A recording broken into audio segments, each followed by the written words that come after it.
What do you know? What do you know? I know I'm back in my truck. It's only temporary though. Fixing to go home for the weekend. Had to take my truck, get some decals done on it. So that's what I've been doing today. And getting my trailer all straight, trailer situation all straightened out. So spent a little bit of time back in the truck today, but for like the last week I ain't been in the truck. But I wanted to do a video and discuss some of the expenses you should consider when you decide to move your truck from one carrier to another. So I'm going to go through these. I just did kind of like a rough, jot some numbers down. I don't know. I'm sure I probably missed something in there, but I got the biggest majority of it in there, and this is just some stuff to consider. If you're going to move your truck from one carrier to another, it doesn't matter what carrier you're looking at moving to. You're going to have some downtime. You're going to have some expenses involved with moving that truck from one carrier to another. So I wanted to discuss that. Also, I wanted to discuss some of the fees that I had to with SFI, since my truck was a lease truck also. And then at the end of this, I will reveal where my truck is finally at. So I've got new decals on it. I didn't like the ones that was on it, so I went and got some of my own. And so yeah, I'll show that to y'all here shortly. But one of the biggest things to consider right now, especially with the way things are right now, is your fuel cost. I hauled my last load last Thursday afternoon. I delivered it, and so from that point until now, I ran right at 900 miles of bobtailing. Now, granted, I got 11.5 miles per gallon. At one point in time, I was getting like 13. I had a really good tailwind. But over the last little bit of like running around, city driving, fighting the wind a little bit, it dropped down to about 11.5. So at 900 miles, 11.5 miles per gallon. Now let me just say, so I deadheaded from Palestine, Texas to the Schneider terminal in Wilmer, Texas to get my stuff out. Then I bobtailed to the house. From the house, I had to bobtail to my orientation. From orientation, I bobtailed back to the house. And then today, I bobtailed to get some decals done and to go get my trailer and get that whole situation situated. So, done a little bit of running over the last, 8 days. Not nothing crazy, but 900 miles in 8 days. So with fuel prices like they are now, I filled my truck up before they jumped up to where they are now. The price that I paid when I filled it up was $5.09 a gallon. I think it's like right around $5.50, $5.60 a gallon, depending on where you're at right now. But with that much fuel, I burned about $390 worth of fuel. And that's just kind of, like I said, a rough number. I just did some quick jotting. Also, from the time I left Schneider, I had to carry my own bobtail insurance. I was not insured, and to be legal running up and down the highway, you got to have insurance. So I found temporary insurance through a company called True North. They do all kinds of insurance. They do tractor trailer insurance, they do health insurance, they do all that stuff. So anyway, I got a 10-day policy, and that was right at $320. Now with SFI, I had to pay the difference in my deposit of what I'd already paid and the deposit to move my truck to where it was at. So the difference was $600. So I had to pay $600 on top of the deposit that I had already paid. And then I had to pay a $500 like document transfer fee or whatever, basically for them to do the back office stuff, hit a couple of buttons You know, they charge you like $500 to do that. So SFI charged me $1,100 to move my truck from one carrier to another carrier. Now that price is gonna differ depending on what carrier you're looking at. You got to contact your rep, find out what the deal is, and then they will let you know. Now also, during this downtime, I still had to make my truck payment. So basically $1,130, truck payment, maintenance, and maintenance fund. All right, now that's the stuff that I had to pay out of pocket. Now the thing that a lot of people don't take into consideration is the lost revenue also.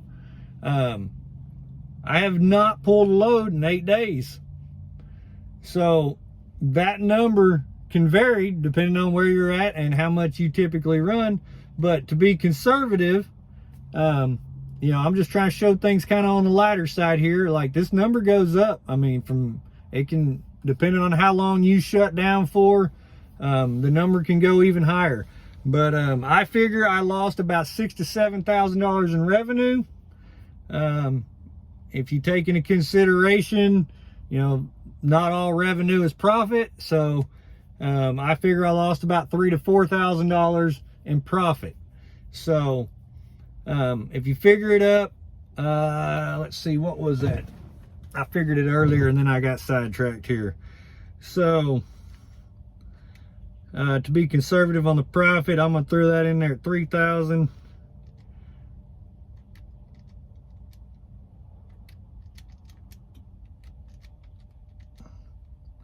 So my number was almost $6,000 for 8 days of downtime. Now, and I'm not even ready to pull a load yet. I'm actually going to shut down for a couple more days. I want to be home for Mother's Day, spend it with my wife and my kids. So I'm actually going to be down for a couple more days before I'm actually ready to roll. So easily $6,000, easily. Before I did this, I kind of had a number in my mind of where I was going to be at the end, and my number was going to be closer to 10,000. I was trying to get out, you know, trying to get back to rolling for less than that, but that was where I was at. My thoughts was $10,000. I was all to the good. That way, if I had an extended period of downtime, I would be covered. So that's some things to take into consideration. So with that all being said, I'm going to show y'all where I went. Now, y'all don't judge me because my truck is a little dirty right now. It's been raining like crazy, and I have not had a chance to wash it. But we'll get out, and I'll show you my new decals. All right. Oh, not there. Where are they at? There it is. And the trailer. The trailer's behind me too. There you go. So now y'all know. I took my SFI truck to Landstar. And we'll see how it goes. Kind of my thoughts on it. My reasoning for going to Landstar. Rates are getting real soft right now, and I looked at Mercer real hard. I'll be honest. I said that I actually scheduled orientation with somebody, and it was Mercer. I almost went to Mercer. There was several things that I liked about Mercer. They could get you in very easily. It was very short time frame to get you hired on. Just as soon as you came out of orientation, you had a trailer. And they have that quick pay. Just as soon as you run a load and you turn your paperwork in, you're guaranteed to have money within like 24 hours or something like that. All of that was very appealing to me. But with that being said, their dry van side of things, they are a flatbed company. So I didn't feel like they had a lot of contracted freight. So a lot of what you're going to be hauling is going to be basically spot market freight. Well, I started looking at, well, if I'm going to be hauling a lot of spot market freight, I might as well go to Landstar. They have a lot of contract freight and they have a lot of spot market freight. But if the spot market starts to get soft, I wanted to be able to utilize my endorsements to kind of help me make a little better money to get me through the downtime a little bit. And I'm already seeing that the hazmat freight on Landstar's side does pay a little bit better than general freight, and as it should. And so, like I said, I got a little nervous about what the spot market was going to do, and I wanted to have the ability to at least kind of, I guess you'd say, create like a niche for myself, I guess you could say. Be able to haul some stuff. And the other thing that kind of pulled me this direction was I kept looking at the load board, Landstar's load board, looking at, you can pull it up online. Now you can't see rates, but you can see volumes. I was looking at volume of freight out of the Oklahoma City area, and there was always a consistent volume of freight out of the Oklahoma City area. I talked to a couple of guys with Mercer, got to look at Mercer's load board. There was freight out of Oklahoma. There just wasn't much out of Oklahoma City that I was seeing. Not saying that it wasn't there, just the brief little moments that I had to look at their load board, I just didn't see it. So now JB Hunt, I will tell y'all right now, JB Hunt was very appealing too. The only thing that I didn't like about JB Hunt is I felt like I was going to trade one color for another. A lot of the JB Hunt system was just like Schneider's. Point and click freight, easy peasy, keep you moving, a lot of drop and hook.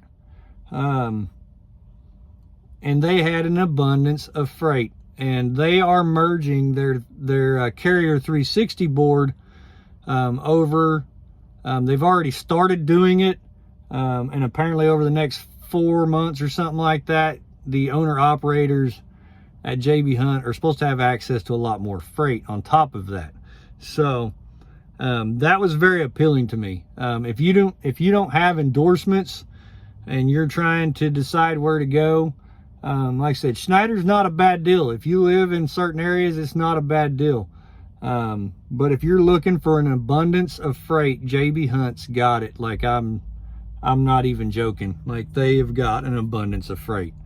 And there's guys that are doing very well over there. So anyway, I'm not going to drag this out any farther. I don't know what kinds of videos I'll be doing, you know, like what kind of content I can kind of put out on this. I'm going to kind of look around a little bit and see, and kind of read through my contract a little bit more and see like what their rules and regulations are. But I do plan to continue to put out some videos, let y'all know where I'm at, let y'all know how I'm doing. Like I said, it's kind of hard to make a decision on where to go if you can't find the information to see what the potential is. So I'll still put out some, and they may just be weekly like I've been doing, but that's where I'm at. I'll catch y'all on the next one. Like always, y'all stay safe. Keep the rubber side down, shiny side up. Hit that thumbs up. Hit that subscribe. I'll catch y'all on the next one.